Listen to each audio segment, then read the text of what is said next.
Soki likama ebimi esengeli kobeta lisasi. Boyoki. Obetaki pas passer. Bakotasa tina na entre ya lula. Et je l'ai dit, tu se mets en tenue, se met à tricot. Nalobaki, bakoni santi, sentinelle. Soki likambo libimi na poisa. Ils sont aussi s'habitués à la vie de campagne.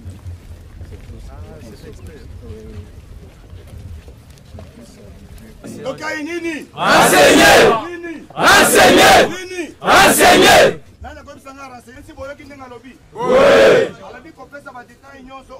Contrôlez, contrôlez! Contrôler!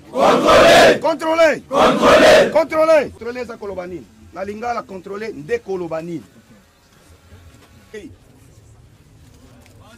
ezali kopesa détail. Très bien, nanya obakisa mususu contrôler nde kolobani.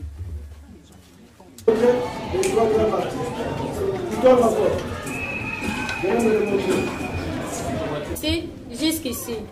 Le deuxième groupe, le groupe mécanisme de mise en... Faites remonter l'arme. Vous voyez, nous venons de recevoir les grands boinas de la République, n'est-ce pas? Nous avons les vice. Depuis qu'il est nommé ministre en charge de la défense et ancien combattant, c'est pour lui la première fois qu'il se déplace à l'est de la République démocratique du Congo. Monsieur Guy Kabongo Mwadian Vita, le ministre de la Défense, séjourne dans la province de la Chopo. C'est quoi l'impact de son arrivée à Kisangani? C'est quoi l'impact de son déplacement et quel est ses rôles? Pour aujourd'hui, pour en parler, je reçois Christophe Mouissa, Mwanamboka, Christophe Mouissa, bonjour et bienvenue. Bonjour, monsieur le journaliste. Comment vous allez? Oui, ça va, c'est vraiment un grand plaisir de répondre encore une nouvelle fois à votre invitation. La santé, nous tenons. Vous voyez déjà, ça tient. Mais la situation sécuritaire continue à nous inquiéter parce que, en voyant la manière dont les choses sont en train d'être gérées dans notre pays, nous nous posons finalement la question, est-ce que nous avons besoin de la paix ou nous avons besoin de maintenir cette situation dans laquelle malheureusement il y a certaines personnes qui se retrouveraient indirectement, on peut le dire. Quelles sont les attributions du ministre de la Défense? Qu'est-ce qu'il doit faire pour que les choses aussi soient rassurées dans notre pays? Vous avez la possibilité de commenter, vous avez la possibilité de vous abonner, vous avez la possibilité de partager la vidéo. Mesdames et messieurs, bonjour et bienvenue sur Gueule Afrique Télévision, la chaîne panafricaine, pour plus d'actualités. Nous parlons ici le menu de ces actualités, l'arrivée de Guy Kabongo Mwadian Vita, M. Christophe Mouissa, depuis ce samedi, séjourne à Kisangani. Il a été accueilli par Marcel Mbangu, commandant de la 3e zone de défense à Kisangani, où il séjourne aujourd'hui. Pour en parler, c'est pour la première fois qu'il se déplace à l'est du pays. Vous, personnellement, c'est quoi vos analyses? Bon, il faut dire que depuis qu'il a été nommé, ça fait près de 3-4 mois aujourd'hui, parce qu'ils ont déjà dépassé les 100 jours. Et moi, je pense que si et seulement si on ne pourrait pas lui prêter des intentions, peut-être il serait en formation pour comprendre effectivement tout le rouage sécuritaire, quelles sont ses attributions, qu'est-ce qu'il doit faire et comment les faire, avec qui les faire. Si ce n'est pas le cas, c'est-à-dire aujourd'hui les Congolais sont en droit de se poser finalement toutes ces questions depuis qu'il a été ministre, il a été nommé ministre de la Défense, qu'est-ce qu'il a déjà fait? Parce qu'il est nommé, ou il a été nommé dans une situation d'une crise profonde sur le plan sécuritaire, avec la guerre d'agression, où on a besoin effectivement des ministres trop actifs, très présents sur le terrain. Et malheureusement, aujourd'hui, plus de 3 mois après, c'est maintenant que nous venons d'entendre un déplacement du ministre de la Défense, qui n'a jamais fait même une déclaration depuis qu'il a été nommé ministre de la Défense. Nous l'entendons au tournant, mais dans tous les cas, ça ne peut pas nous empêcher à faire des analyses parce que la patience de la population peut toucher à son bout et nous ne voulons pas atteindre ce niveau-là parce qu'effectivement, aujourd'hui, nous avons beaucoup plus besoin des ministres et des autorités qui sont très actifs sur le terrain et pas seulement ceux qui font des déplacements ou qui font des déclarations. Donc, à notre niveau, nous pensons que, comme il venait de remplacer M. Jean-Pierre Bemba, à qui aussi on avait gardé plusieurs espoirs d'un certain retour à la paix et à la sécurité. Malheureusement, nous avons été surpris et quelques mois du passage du ministre Bemba à la tête du ministère de la Défense, rien n'a été fait. Par contre, nous avons perdu plusieurs localités et des territoires dans la partie est. Rien n'a été fait? Rien n'a été fait. Cela, vous le dites, sur base de quoi? Sur base des résultats. Parce que vous savez, l'armée, c'est aussi les résultats. Donc vous pouvez bien beau être appelé une meilleure armée, vous pouvez bien beau être appelé une armée dissuasive, mais tant qu'il n'y a pas de résultats sur le terrain, tout cela, en tout cas, est converti à zéro parce que l'armée, c'est aussi les résultats. L'armée, c'est la protection et la défense de l'intégrité territoriale. L'armée, c'est l'ensemble de tout ça. Mais si le passage de Bemba à la tête du ministère de la Défense, nous avons enregistré plusieurs pertes en vies humaines, notamment par rapport à l'intervention de la garde républicaine de Ouazalendo à Goma. Il était ministre. Nous avons perdu des localités dans cette guerre d'agression et malheureusement, nous avons connu un coup d'État raté au niveau de Kinshasa. Ah, c'est grave. Bon, c'est grave, effectivement. Ce sont des événements qui arrivent, mais dans tout cela, il faut avoir non seulement un ministre de la Défense un peu plus proactif, c'est-à-dire que celui qui a la possibilité de développer une stratégie de sécurité qui peut détecter la menace, qui peut le prévenir et en cas de besoin, qui peut la mater rapidement qui est possible sans que cela ne touche la sûreté de l'État. Malheureusement, aujourd'hui, l'armée, la manière dont elle est en train d'être gérée à travers les différents ministres de la Défense, parce qu'à l'époque, c'était aussi Gilbert Kabanda, mais jusqu'aujourd'hui, en tout cas, le Congo continue à patauger ou à faire un recul sur le plan de ses forces armées. Et moi, je pense que quand nous allons entrer en profondeur, nous allons revenir sur les différentes responsabilités. On en parlera. Qui doit être les ministres de la Défense dans notre pays. Qu'est-ce qu'il doit faire, comment il doit le faire, surtout dans une situation de guerre comme celle-ci. Voilà. À son arrivée dans la province de la Chopo, le VPM de la Défense, son Excellence Monsieur Guy Kabongo Mwadianvita, a pris part à un briefing de sécurité organisé par le commandement 3e zone de défense sous le guide du lieutenant-général Mbangu Machita en présence des élus nationaux de la Chopo ainsi que du gouverneur de cette province. Dans un climat détendu, les différents intervenants ont présenté leurs desiderata avec des options de faisabilité, voulais-je dire faisabilité, voulais-je dire s'il vous plaît, tout en saluant quelques avancées constatées dans l'amélioration des conditions de vie des militaires et des régularités de leurs rations. Notez que le ministre de la Défense, Guy Kabongo Mwadianvita, séjourne à Kisangani et il est en train de visiter certains locaux de FRDC, mais également les camps de FRDC et certaines autres zones, parce que Chopo, c'est la 3e zone de défense. Alors, on revient, M. Christophe Mouissa, vous êtes notre invité, nous vous disons encore merci pour cela, de nous avoir accordé votre temps, d'avoir répondu à notre invitation. Certains estiment qu'il n'est pas important de changer les VPM de la défense dans le temps de la guerre, c'est-à-dire dans la période où un pays traverse la guerre, où le pays est agressé, où le pays est en train de faire la guerre contre notre pays. Certaines personnes estiment qu'il n'est pas important de changer le VPM de la défense. Je ne sais pas c'est quoi vos analyses quant à cela.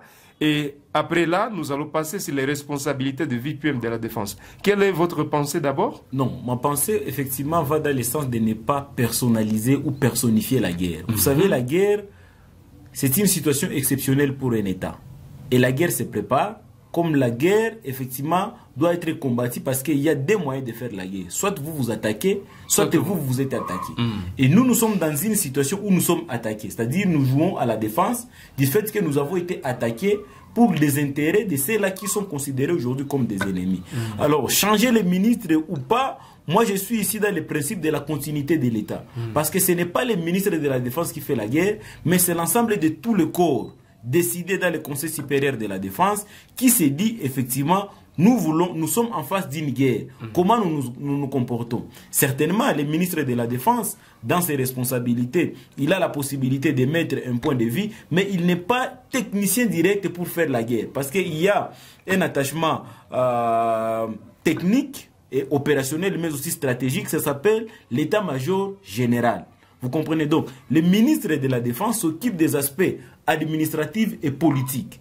Tandis que de l'autre côté, on s'occupe des aspects techniques et stratégiques. Là, nous trouvons nos opérations, l'exécution et tous les opérations, les forces navales, les forces terrestres, les forces aériennes. Vous voyez, il y a de l'autre côté les zones opérationnelles qui sont également divisées. Et dans des zones opérationnelles, il y a aussi des régions militaires. Comme au Nord Kivu, nous sommes dans la 34e région militaire. Le Sud Kivu, c'est la 12e région militaire. La Chopo, comme vous avez dit, ce sont en fait des zones opérationnelles dans lesquelles on déploie les généraux pour commander ces zones-là. Mais au-delà de ça, il y a maintenant des zones opérationnelles. Dans ces zones opérationnelles, au-delà des grandes zones de défense, dans des zones opérationnelles, ce sont déjà des lieux de combat.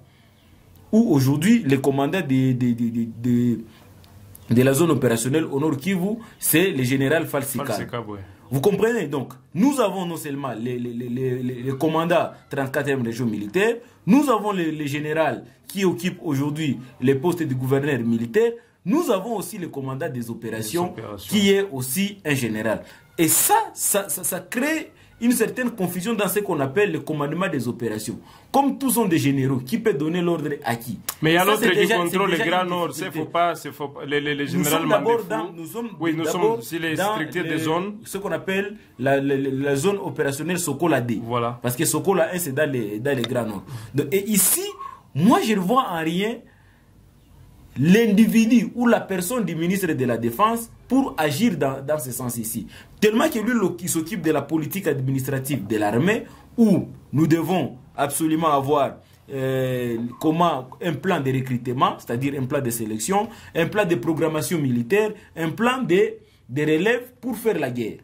Et pour ça, moi je pense que ce n'est pas seulement l'individu, mais c'est toute une institution qu'on appelle ministère de la Défense et des anciens combattants qui doit travailler jour et nuit parce que les hommes passent, mais les institutions restent. Vous imaginez, mais si le ministre de la Défense peut mourir, c'est parce que ce n'est pas exclu. Il peut avoir par exemple des incapacités mentales ou des empêchements. Donc le problème ici n'est pas résidé au niveau de l'individu, le problème est résidé au niveau de la programmation, au niveau du fonctionnement de l'institution et au niveau des plans qui sont mis en œuvre. Donc selon vous, c'est normal de les changer, on peut les changer toutefois, ça ne dérange pas. Celui qui viendra, il va rencontrer les plans qui sont là et il pourra soit le modifier avec sa nouvelle politique de gestion, soit les maintenir et continuer sur cette lancée-là.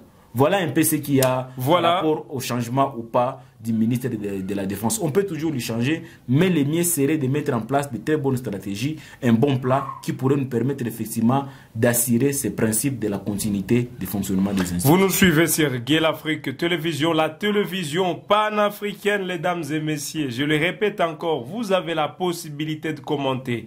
Qu'est-ce que vous entendez chez Guy Kabongo Mwadiamvita, qui est le patron de la Défense nationale et ancien combattant en République démocratique du Congo? Qu'est-ce que vous entendez de lui depuis qu'il est ministre de la Défense? Vous personnellement, c'est quoi vos attentes? Il n'a jamais piétiné les sols de la province du Nord Kivu depuis qu'il est ministre. Aujourd'hui, il est à Kisangani. À Ituri, il n'a jamais été là aussi également. C'est son premier déplacement. Il n'a jamais été là. C'est quoi vos attentes? Monsieur Christophe Mouissa, les attributions des ministres de la Défense dans un pays comme la RDC? Non, pas comme la RDC, mais dans tous les pays, parce que vous savez, c'est... Non, nous prenons déjà le contexte et l'état que nous sommes dans la guerre. Voilà, merci beaucoup. Ouais, voilà. Au fait, nous sommes dans un contexte de guerre où, en principe, même lui-même, le chef de l'État, qu'on appelle le commandant suprême des armées, parce que c'est lui également qui préside le Conseil supérieur de la Défense, il y a des missions dévolues au ministère de la Défense. Parmi ces missions, la première mission, c'est d'assurer la préparation des troupes, la formation, mais aussi l'exécution des missions des forces armées. C'est-à-dire, un ministre de la Défense doit avoir la possibilité d'avoir un plan de préparation. Et comme j'étais en train de le dire, cela va s'ajouter maintenant au plan technique et stratégique de l'état-major général. Ça, c'est la première des choses. La deuxième des choses, toujours dans le cadre de la préparation, le ministre doit se rassurer des campements des militaires. il doit se rassurer également de la logistique des militaires, c'est-à-dire tout ce qui concerne la ration, tout ce qui concerne les salaires, tout ce qui concerne l'habillement, tout ce qui concerne les soins de santé et tout ce qui va avec. Prise en charge ça, des militaires. Effectivement, c'est dans la responsabilité du ministère de la Défense. Parce que lui, c'est lui, au fait, l'armée, on l'appelle la grande miouette. C'est-à-dire les militaires, selon les lois de notre pays, n'ont pas la possibilité de faire des grèves, ils n'ont pas la possibilité de revendiquer. C'est-à-dire pour eux, même dans la justice militaire, les magistrats militaires n'ont pas le droit de manifester. Ce sont beaucoup plus les magistrats civils qui manifestent et lorsque les revendications sont répondues, les magistrats militaires aussi bénéficient de cette brèche-là. Vous comprenez? Donc, ici, le ministère de la Défense fait tout pour que les militaires se retrouvent dans de très bonnes conditions. C'est de là que nous avions parlé de la préparation des troupes. Deuxièmement, c'est que le ministère de la Défense, c'est lui qui organise les différents départements au sein de l'armée. Quels sont les besoins qui sont entendus au sein de l'armée selon les différents départements? Je vous donne un cas. Dans les forces armées, nous avons plus de 11 départements. Nous avons le département, par exemple, de la communication. Nous devons avoir un plan de communication, effectivement avec des techniciens. C'est-à-dire, lorsqu'on est en train de recruter, on doit tenir compte de ça. Est-ce que nous avons des difficultés, par exemple, dans les départements de communication? Quels sont les meilleurs journalistes que nous devons recruter pour renforcer notre cellule de communication au sein de l'armée? Nous avons... Là, l'armée travaille en collaboration avec le journaliste ou recrute les journalistes? On recrute les journalistes voilà, parce que... Au service de l'armée. N'a droit que d'ester ou de prester dans ce service que celui qui fait déjà partie de l'armée. On ne peut pas recruter, on ne peut pas appeler des mercenaires civils. Non. Au service de l'armée. Au service de l'armée. On les appelle, ils acceptent d'intégrer l'armée. Ils font des formations spécifiques. D'abord, des formations élémentaires de l'armée. Ensuite, ils s'occupent de ces départements-là de communication. Il y a les départements, par exemple, de l'informatique. Aujourd'hui, avec les nouvelles technologies de l'information et de la communication, il faut qu'il y ait de véritables ingénieurs informaticiens, c'est là qui maîtrisent les réseaux pour intégrer l'armée. Ils exercent les premiers exercices ou la première formation élémentaire d'abord dans l'armée. Les juristes, les politologues, les médecins, tous d'abord, c'est le ministère de la Défense qui détermine les besoins des effectifs dont on a besoin par rapport à la qualité d'abord, mais aussi par rapport à la quantité. Là, on parle maintenant des effectifs. Vous voyez. Et puis, on définit, est-ce que nous avons besoin des éléments dans les forces navales, c'est-à-dire tout ce qui concerne les marins, tout ce qui agissent dans les forces armées sur le plan maritime.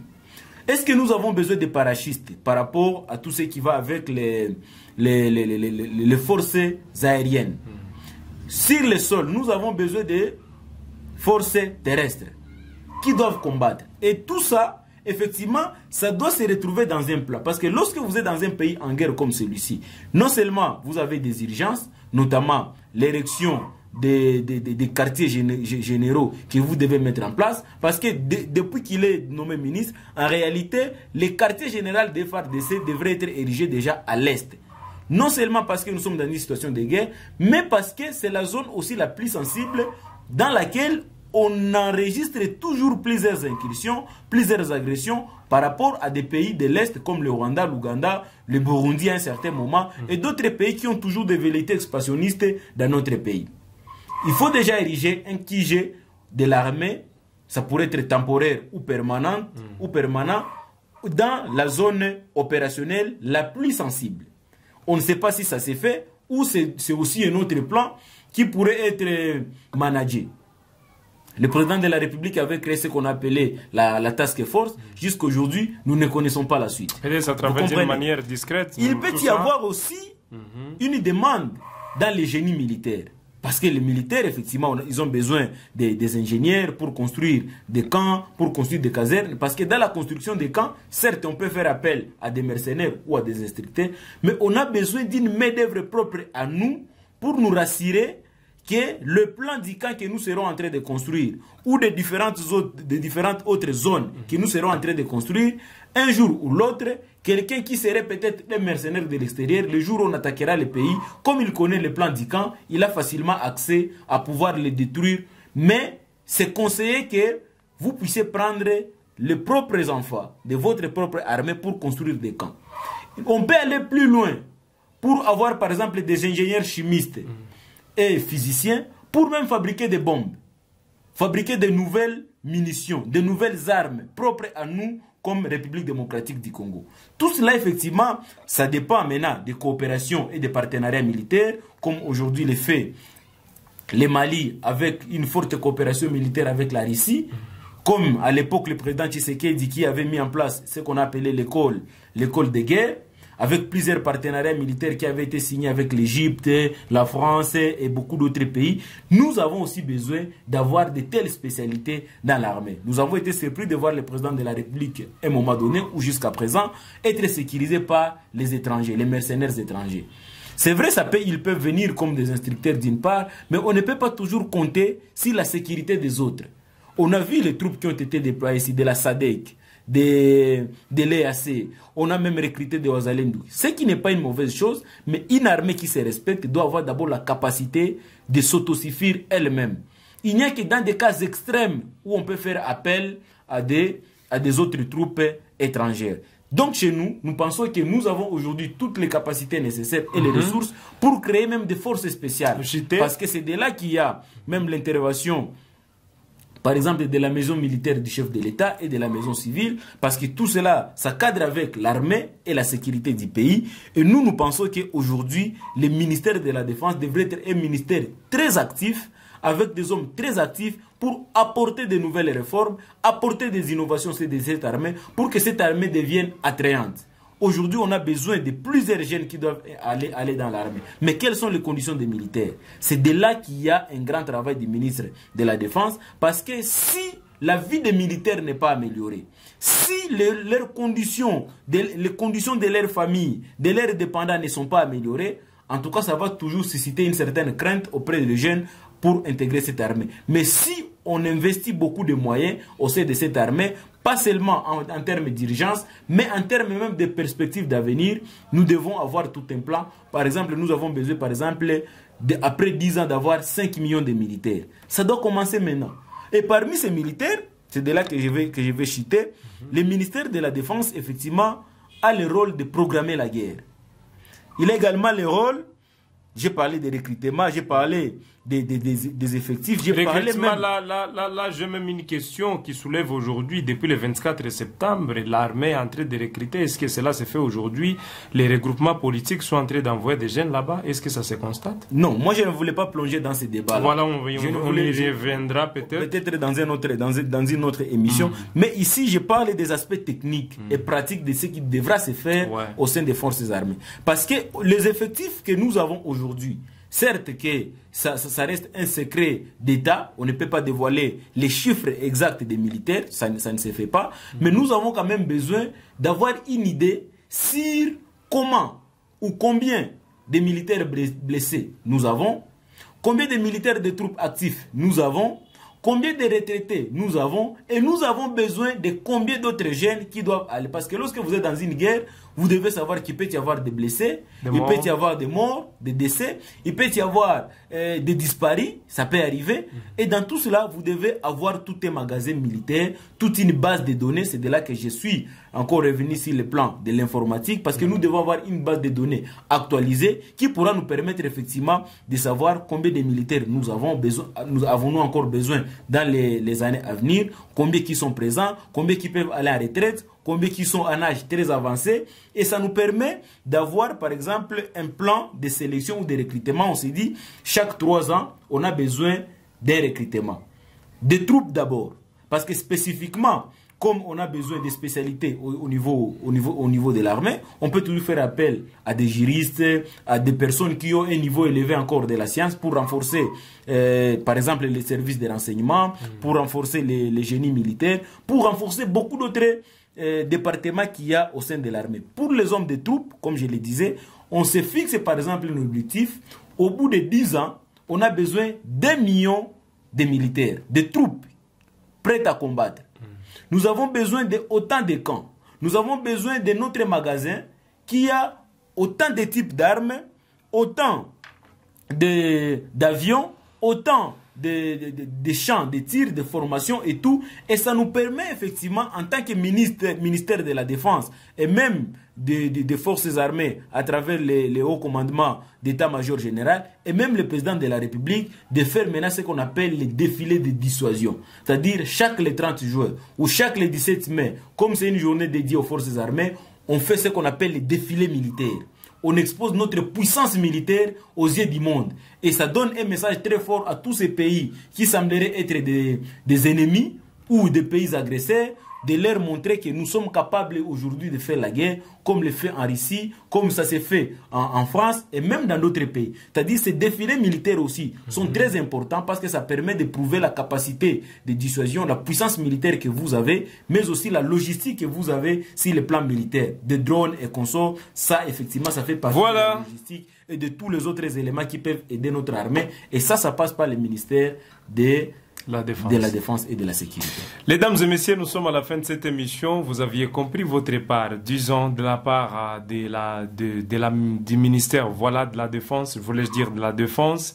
Aujourd'hui, en République démocratique du Congo, le ministre Guy Kabongo Mwadiamvita, le patron de la Défense, séjourne au niveau de la Chopo, de Kisangani. À Kisangani, là où il est, le peuple au niveau du Nord qui vous plaît aussi qu'il arrive. Est-ce que c'est le même message, monsieur Christophe? On va finir. Bon, les gens effectivement doivent être un peu plus patients parce que j'ai évoqué ici que c'est un travail technique qui demande des hommes effectivement dévolus et intègres qui comprennent réellement qu'est-ce qu'ils sont en train de faire. Et M. Mwadiamvita doit comprendre que nous sommes dans un pays en guerre.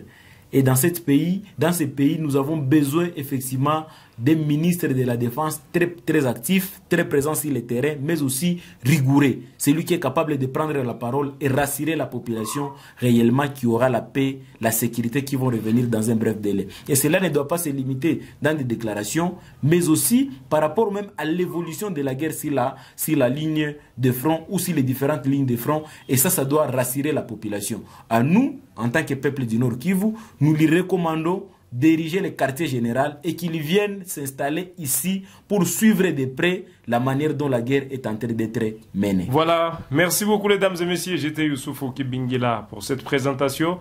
J'ai reçu Christophe Mouissa, présentation nae Azamoko, Yabazien déterminé. Jacob Sirissa Bitumba et puis un jeune de Goma, un analyste indépendant. Monsieur Christophe, nous vous disons merci d'avoir accepté notre invitation. C'est moi qui vous remercie. On s'est fixé un nouveau rendez-vous sur Guerre Afrique Télévision. Abonnez-vous si vous ne l'avez pas encore réalisé. Mentionnez dans la barre de commentaires ce que vous pensez sur la guerre dans l'Est de la République démocratique du Congo. Et à la prochaine pour d'autres actualités.